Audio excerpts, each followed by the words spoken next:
Mapagpalang araw po mga kapams.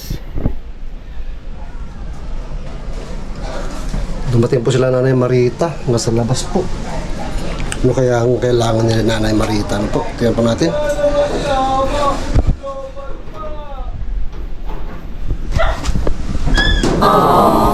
Ano balita?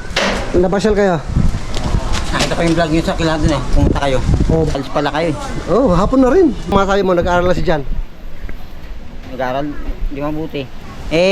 Anong Ikaw, hindi ka nainggit. Hindi na makapag-aaral, bigat na ako eh. Bakit pag may edad, wala namang anong pag-aaral, Jonathan? Mahirap na ako turuan magbasa eh. Matigas ang ulo mo kasi, no? Saka si ano, may dalang babaeng tumulong. Sino? Yung nakita ko sa video, sino yun? Saan? Yung dalang babaeng tumulong. Mga teacher yon. At teacher ba yun? Akala ko yung tumulong sa kanila eh. Mga teacher yon. Gusto mo mag-aral? Mag-aral mag-swimming? Gusto mo mag-aral swimming? Gusto ko saan maligo nyo kasi daw nakapunta. Hindi ko nga alam kasang ano yun, birthday. Pambihira ka, buti nga. Mga kapanos, nung papunta kasi ni Jonathan dito, sabi niya sa... Ano sabi mo? Napapunta, Nova Mall? Saan yun? SM Pueblo. Nova Mall, sabi niya. Buti na hindi kami nakinig dito. Kinuntak ulit namin si Kuya. Tinanong namin ng maayos kung saan talaga. Kasi ang sinasabi ni Jonathan, Nova Mall. Ayun ba? Iba. Hindi naman Nova Mall. Saan ba yun? Sa Bella Villa, dun sa Valenzuela. Malapit kita, Kuya. Hindi. Sandali, naghanap kay... Sandali. Ano yan? Isang araw ba na Ano yan? halaman? Ay, may... Damit na Ganda ng halaman, no? o hindi, iba-iba ito. Ay, iba-iba yan? Oo, yan. Pag-iba-iwalayin natin. Hiwalay-hiwalay na ito. Kasi, ito siya ng sabi ko namin. Dumadami ito. Kasi sabi niya, ililipat niya na sa pa. Oo, may mga paso pa naman kasi dyan na ano. Kasi sugo.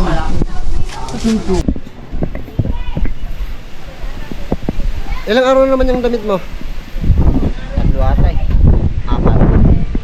Bukas, pagpunta mo rito, bago mapunta rito, maligo ka? Oh, no! Kasi, sa mga kapams natin, kami ang naiipit joke na, di ba sinabi namin, huwag kang pupunta rito na hindi naligo. Tapos tinatanggap ka pa rin namin. Maraming mga kapams nagsasabi, Kuya Rinky, Ate LG, ba't naman ganun na hindi nyo tinutupad yung sinasabi nyo kay Jonathan na pag hindi naligo, hindi nyo tatanggapin. Eh syempre kami naman, bilang pagmamahal sa inyo, yung Nanay Marita, nababali yung sinasabi namin kasi di ka namin matiis. Dahil kayo matiis Nanay Marita. Kaya ang ginawa nating paraan, pag pumunta rito si Jonathan, pinapaligo na lang po natin dito para lang po hindi lobas na hindi natin tinatanggap, ano po. Kahit na masira yung salita namin o yung pinag-usapan, alang-alang sa pagmamahal po kina Nanay Marita dito po nangyayari. Pag mo ipakita mo yan mo. Pag-umiyak na ay. Hinahanap ako nila Kuya Ron. Oo. Hindi ko nga alam kung saan eh. Tsaka wala nga sasakyan eh. Wala yun nga mga kawanos yun nga no. Si Jonathan gusto sumama sa amin nung pagpunta namin wala na kaming service na motor lang. Ang lit pa ni Power. Wala eh. Sabi Hindi ko ka siya. may sakyan silang pula ron eh. Sana sinakay na lang kami niya ron sa pulang sakyan. Ginamit kasi mga sakyan dyan. Andun nga lahat yung sakyan ginamit pang takot kasi lahat ng beneficiaries. Hindi naman lahat. Karamihan sa beneficiaries andun. Yung mga natulungan nila Kuya. Nakita ko sa video eh. Kami lang wala eh. Ang saya kaya. Dami naghahanap sa'yo. Pag sa comment section, bakit wala sila Jonathan? Hindi nga makano.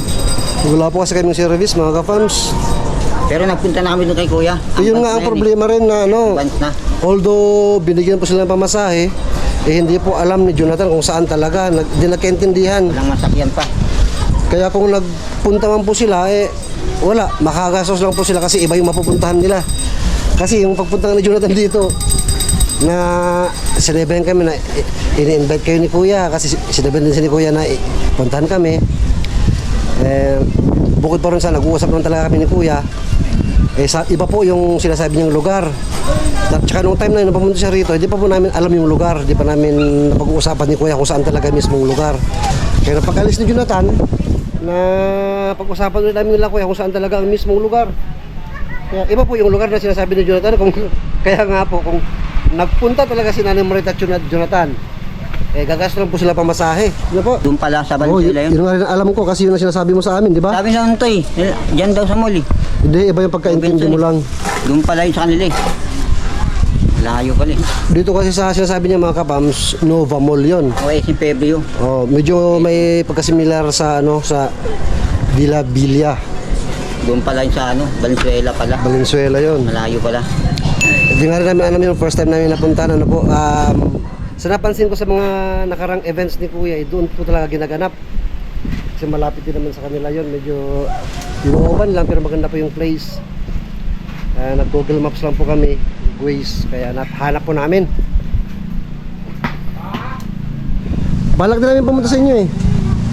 Ha? Balak namin pumunta sa inyo. Ngayon. Baka bukas, pero yun, mga ano na lang, punta na namin kayo.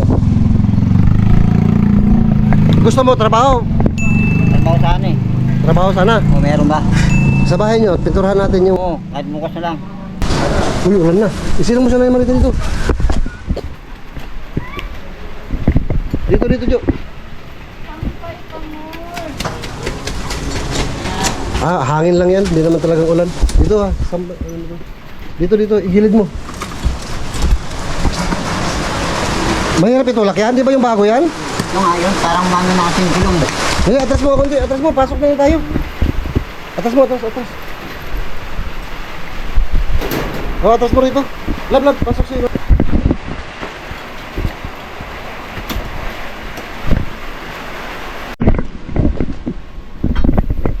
Yan po mga kapams, sumasok tayo kasi biglang umulan. Pero wala na naman, oh. Tumigil na naman, ano lang yun, parang hangin lang. Papatikim. Nasama tuloy sila na bising-busy sa mga halaman niya, oh. Oo. Wow! Hindi pa naayos. Maayos. Ito nga nasa hanging plants natin, hindi pa naayos, oh. Ay, ayos ko pa yan. Oo nga, parang makamatay. Ayos ko pa sana, bila dumating sila Nanay Marita, eh. Ay. Oo nga.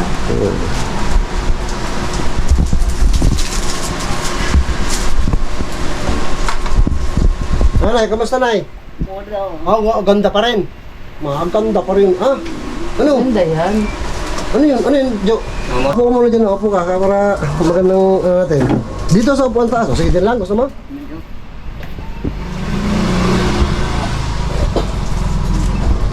Ano, Jo, di ka naingit kayo dyan? Nag-aaral na? May dagda rin kasi ako, parang di rin ako naingit. Okay lang sa'yo? Okay lang sa ganito. Siya ano nga eh, susunod lang kuya, pinaparal din ako. Sabi ko, wag na lang kuya. May edad na rin ako, okay na ako sa ganito. Sila kuya, pinaparal Hindi, baka din gusto ako. mo mag- Sayang nga, wala ako ron eh. Kunti lang. Pero bakit sayang sana kung andun ka sana ka mo? Nakakaligo sana ako. Kaso hindi ako. Bakit kung dito, di ka pwede maligo? Hindi ba doon, langoy-langoy doon? Langoy-langoy, di ka naman ka marunong lumangoy. Hindi parang ano, masarap lang maligo sa swimming pool. Pero kung may service sana tayo, no? Nakapunta sana tayo. Wala nga eh. Hindi kasi kami kasya mga kapam sa motor namin. Ako nga kayo, nagmamaliw punta. Pati nga si John gusto sumama. Nakita ko na parang wala. Di tayo kasya. Ano po kasi mga kapams na napansinahan po natin yung doon sa resort is for mga beneficiaries yun. Inaasahan ni Kuya at ini-expect na lahat ng beneficiaries kung maaari makarating. Kaya po invited lahat. Pati dito sila Jonathan, sila na Gina, inimbitan po. Pero ang nangyari, hindi po natin maisama. Although tayo po ang nasa malapit sa kanila, hindi natin maisama kasi motor lang po yung service natin. Kaya po, gano'n ang nangyari. Sayang, no?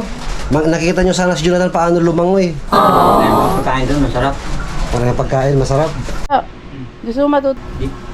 Hindi ako matuto, kunti lang. Gusto mo? Oo o hindi? Pwede rin matuto ko eh. Ano, oo. Kasi maganda yon. Para kung halimbawa may mga importanteng tao tayo nakakaharap o mga ibang tao tayo nakakasama, magagamit mo yung natutunan mo, di ba? O yun. Sige, gagawa tayo ng paraan kung paano ka matututo. Malay mo, di ba? Magkasabay kayo ni John, di ba?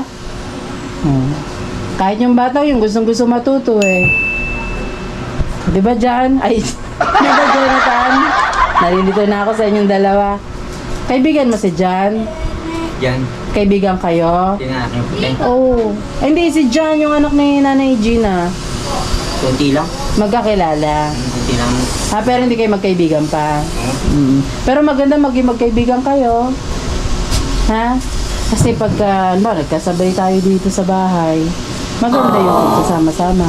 Ayaw namin ng may mga nag-aaway-away. Ha? Kung paanong lahat ay kinakaibigan din namin, ganun din kayo.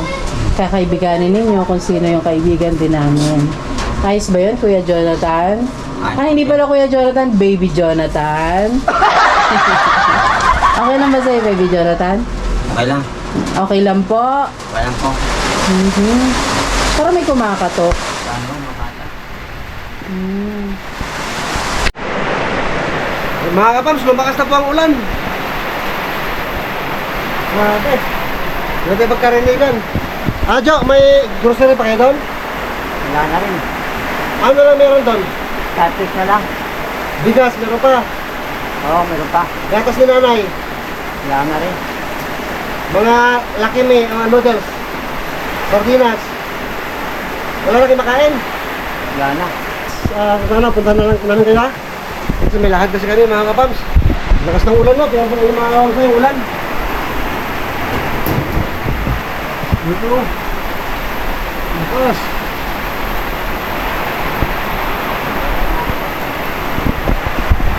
Lakas.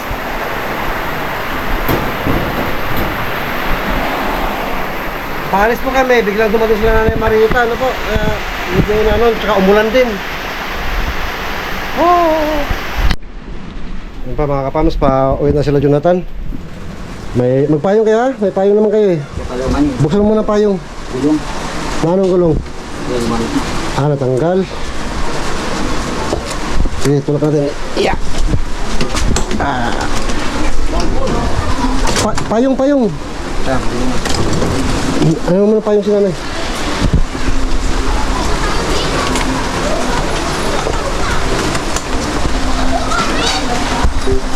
Ano mga kapams, ako na sila.